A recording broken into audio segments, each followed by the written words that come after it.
Selamat datang di video kami. Kali ini kami akan membahas topik menarik tentang perspektif sosiokultural dalam pendidikan di Indonesia.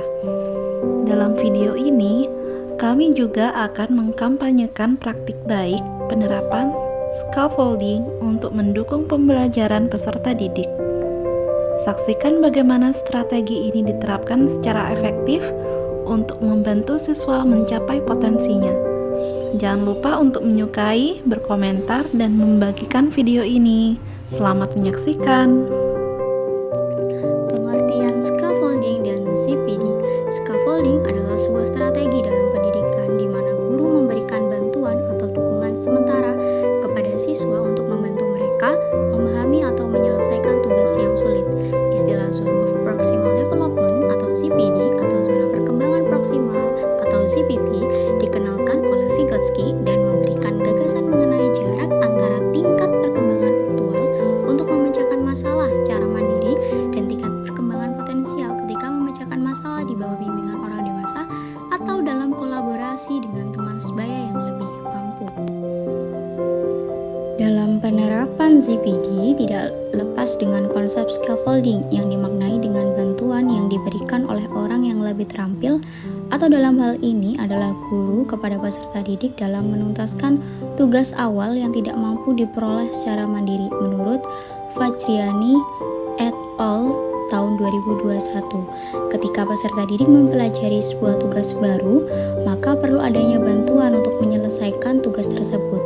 Seiring dengan meningkatnya kemampuan peserta didik dalam menyelesaikan tugas secara mandiri, bantuan yang diberikan dikurangi sedikit demi sedikit.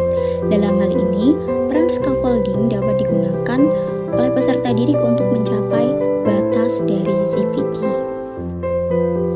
Berdasarkan hasil observasi status sosial yang dilakukan kami melalui proses pengamatan, pengisian kuesioner, dan wawancara bersama siswa dan guru. Dari segi ekonomi saat penyebaran kuesioner, terutama di kelas 7E, sekitar 30% dari seluruh siswa di kelas berpendapat bahwa orang tua mereka tidak memperoleh pendidikan yang tinggi dan memiliki penghasilan yang rendah.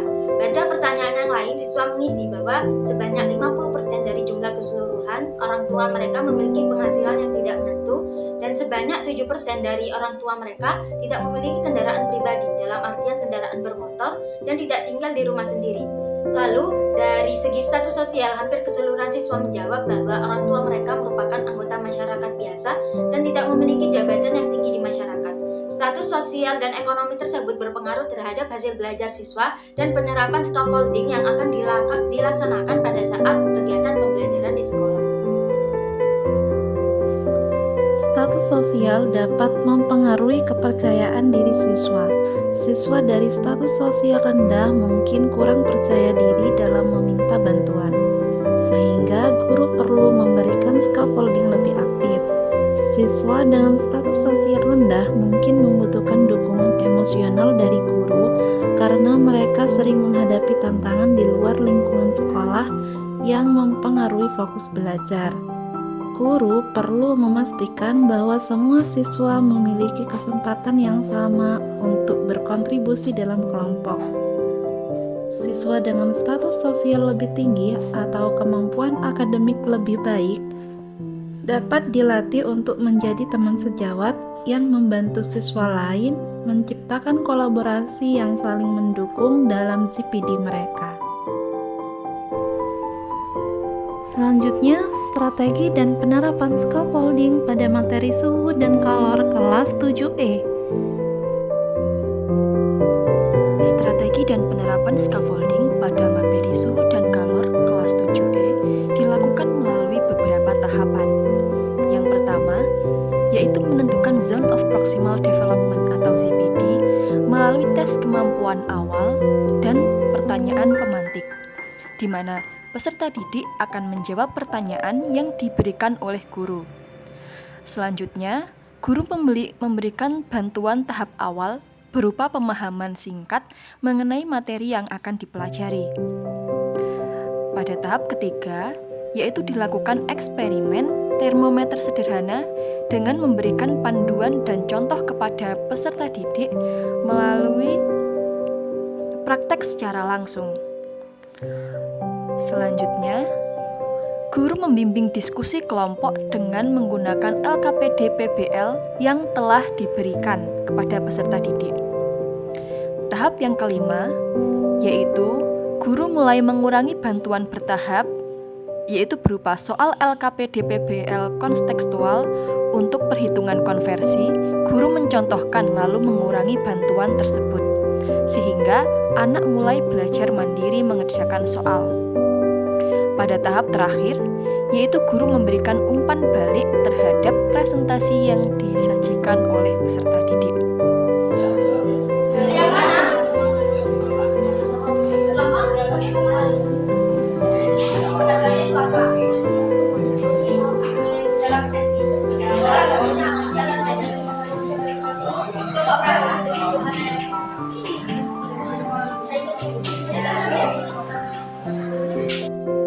Hasil yang didapat, kemandirian belajar dengan mencari informasi tambahan, peningkatan kerjasama antar peserta didik, peningkatan pemahaman, hubungan sosial yang semakin menguat sesama rekan belajar, serta keterlibatan siswa yang meningkat melalui diskusi kelompok. Strategi evaluasi. Evaluasi efektivitas scaffolding dilakukan melalui beberapa cara, yaitu yang pertama, pretest dan posttest. Hal ini digunakan untuk mengukur peningkatan pemahaman siswa terhadap konsep yang diajarkan. Yang kedua, lembar observasi guru digunakan untuk mengamati kemandirian siswa dan tingkat bantuan yang diperlukan dalam menyelesaikan tugas. Yang ketiga, analisis LKPD.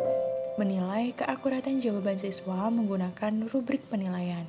Yang keempat, refleksi dan angket siswa, mengumpulkan umpan balik mengenai pengalaman belajar dan efektivitas bantuan yang diberikan. Dan yang terakhir adalah diskusi kelompok, untuk menilai kolaborasi dan kontribusi siswa dalam kelompok melalui observasi langsung. Pembelajaran dan replikasi. Pembelajaran, adaptasi pendekatan, scaffolding sangat efektif untuk topik yang membutuhkan penguasaan konsep dan keterampilan prosedural. Peran guru harus peka dalam mengenali tingkat kemampuan siswa, sehingga bantuan yang diberikan tepat sasaran. Kolaborasi sebaya. Interaksi dengan teman sebaya mempercepat pemahaman siswa karena diskusi dapat membantu menyederhanakan konsep. Media pendukung. Penggunaan alat interaktif seperti alat peraga sederhana dan simulasi sangat membantu siswa dalam memahami konsep yang abstrak. Replikasi. Pendekatan scaffolding ini dapat direplikasi pada topik lain di pembelajaran IPA, seperti energi dan usaha, membantu siswa memahami hubungan antara gaya, jarak, dan usaha dengan menggunakan simulasi dan eksperimen sederhana. Pesawat sederhana. Guru dapat menggunakan model bidang miring untuk menjelaskan fungsi pesawat sederhana secara bertahap. Interaksi makhluk hidup dengan lingkungan. Scaffolding dapat diterapkan dalam diskusi kelompok untuk menganalisis rantai makanan di ekosistem lokal. Dengan penerapan scaffolding secara konsisten, siswa akan lebih percaya diri dalam belajar dan memiliki pemahaman yang lebih mendalam terhadap konsep IPA yang diajarkan. Kesimpulannya adalah penerapan scaffolding dalam pembelajaran, terutama pada materi suhu dan kalor di kelas 7E, memberikan gambaran jelas tentang pentingnya peran guru dalam mendukung perkembangan belajar siswa sesuai dengan zona perkembangan proksimal atau ZPD. Melalui bantuan bertahap yang disesuaikan dengan kebutuhan siswa, strategi ini tidak hanya membantu siswa memahami konsep yang sulit, tetapi juga mendorong kemandirian dan kepercayaan diri mereka. Data observasi menunjukkan bahwa latar belakang sosial ekonomi memengaruhi kepercayaan diri siswa, sehingga pendekatan scaffolding menjadi solusi yang inklusif untuk memastikan semua siswa, terlepas dari status sosial mereka, dapat berpartisipasi aktif dalam proses belajar. Efektivitas scaffolding didukung oleh alat evaluasi yang mencakup pretest tes dan post-tes, lembar observasi, analisis LKPD, dan refleksi siswa. Hasil evaluasi menunjukkan peningkatan pemahaman konsep, kolaborasi yang lebih baik dalam diskusi kelompok, dan keterlibatan aktif siswa dalam pembelajaran. Dengan demikian, pendekatan ini tidak hanya berfungsi sebagai strategi pembelajaran yang inovatif, tetapi juga dapat direplikasikan pada berbagai topik lain dalam pembelajaran IPA. Melalui penerapan scaffolding yang konsisten dan evaluasi yang terstruktur, pembelajaran menjadi lebih bermakna, membantu siswa menguasai materi secara mendalam, serta memperkuat hubungan sosial dan kemandirian belajar mereka.